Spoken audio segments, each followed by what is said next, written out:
você pensa sobre a vida? Com que olhos você enxerga o seu futuro?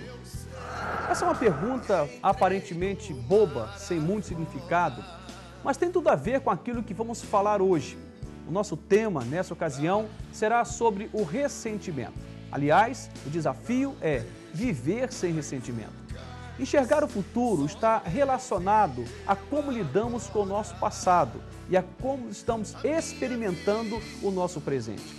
As pessoas que vivem debaixo da experiência do rancor, do ressentimento, da mágoa que criou raízes, são pessoas que normalmente vivem do passado e que alimentam e retroalimentam este passado, que não conseguem se libertar, se tornam cativas de pensamentos obsessivos, repetitivos, que não conseguem fazer com que a mente e o coração se abra para novas possibilidades. O futuro fica completamente comprometido à medida em que o nosso coração está ancorado, escravizado por um ressentimento.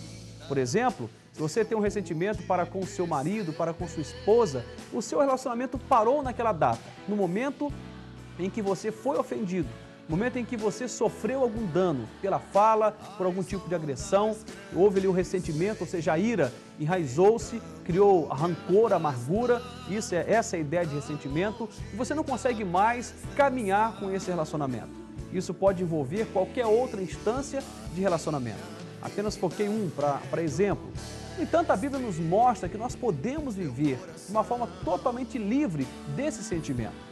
Diz a palavra de Deus em 1 Coríntios, capítulo 13, verso 5. O amor não se porta com indecência, não busca os seus próprios interesses, não se irrita, não guarda rancor. A expressão não guardar rancor está ligado a uma ideia muito mais tranquila, mais difícil de ser praticada. A Bíblia está dizendo aqui, em outras palavras, que o amor não faz registro de erros. Como assim, pastor? Como podemos viver sem registrar os erros? A ideia aqui não é o registro a título de conhecimento. Não registrar o erro aqui é não levar em consideração a ofensa e saber liberar perdão e viver, não como escravo, mas como livre, apesar das ofensas sofridas. A palavra então nos mostra que o amor é assim. O amor não vive debaixo de ressentimento, não guarda rancor, não se mantém debaixo do registro de erros.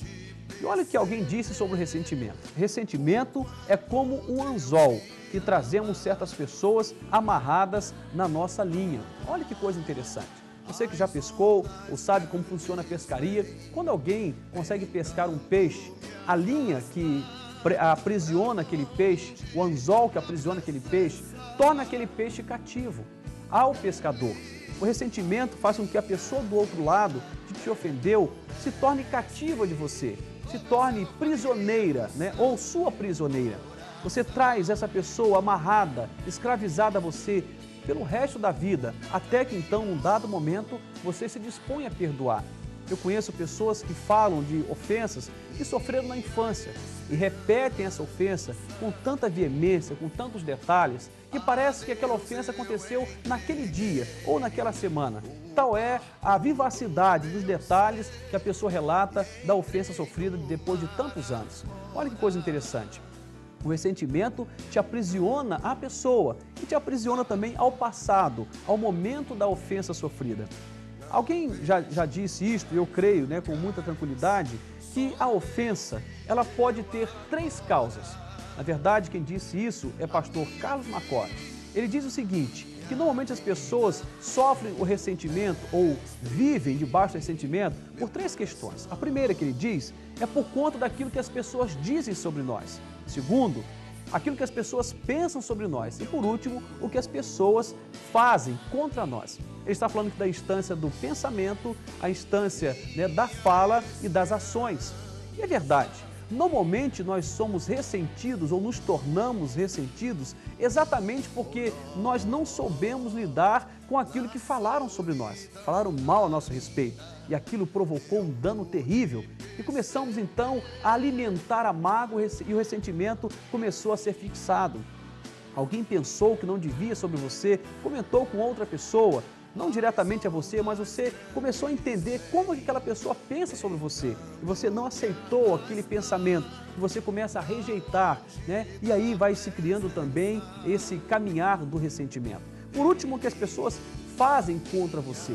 Nem sempre as atitudes são as melhores, as mais bem intencionadas, com motivação correta. Às vezes nós sofremos o dano com ações contra a nossa vida. E por não aceitar, ou por não digerir, por não compreender, por não conseguir mensurar o propósito daquela atitude contra nós, acabamos também vivendo a experiência do ressentimento. O detalhe é que normalmente, não entendendo o porquê do ressentimento, ou não sabendo como lidar com o ressentimento, nós nos tornamos escravos. Então vai dizer uma coisa bem interessante, eu quero compartilhar com você, para a gente pensar que é possível viver sem ressentimento. Mas é primeiro interessante a gente destronar o ressentimento, tirar do ressentimento essa condição de ser imperador, de ser soberano sobre a nossa vida. A primeira coisa que é preciso que se saiba é que o ressentimento é irracional. Olha o que diz Jó capítulo 5, verso 2. Ficar desgostoso e amargurado é loucura, é falta de juízo que leva à morte. Sabe o que Jó está dizendo? Que o ressentimento é para quem não pensa. Porque se pensarmos na lógica, o ressentimento não faz sentido, porque ele não resolve nenhuma situação, apenas adoece aquele que está ressentido. Então a palavra de Deus diz que o ressentimento é irracional. Também vai dizer, a palavra de Deus vai dizer que o ressentimento é inútil. Olha o que diz Eclesiastes 7:9, é tolice alimentar o ódio. Veja que coisa interessante. Está dizendo não faz nenhum sentido você viver alimentando o ódio. É loucura, não tem significado. Por último, a Bíblia também diz que o ressentimento é doentio. Alguns homens levam uma vida, diz a palavra, uma vida feliz.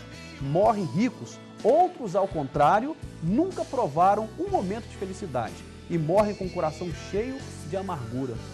Ressentimento também é uma escolha. Mas quando você escolhe ser ressentido ou alimentar a amargura, naturalmente você adoece e adoece profundamente. Como você quer viver? É importante que você tome uma decisão. Então eu termino falando sobre Provérbios 17:22, que diz assim: o coração bem disposto é remédio eficiente, mas o espírito oprimido resseca os ossos. Viva com saúde, viva sem ressentimento, livre-se disso. No próximo programa vamos estar dando aí, como você resolve essa questão, qual o procedimento da cura, como caminhar para se livrar definitivamente do ressentimento. Por hora, espero que Deus tenha te abençoado, te alertado, aberto seus olhos, seu coração para essa verdade tão especial. Viva sem ressentimento, não viva como alguém adoecido. Deus te abençoe, em nome de Jesus.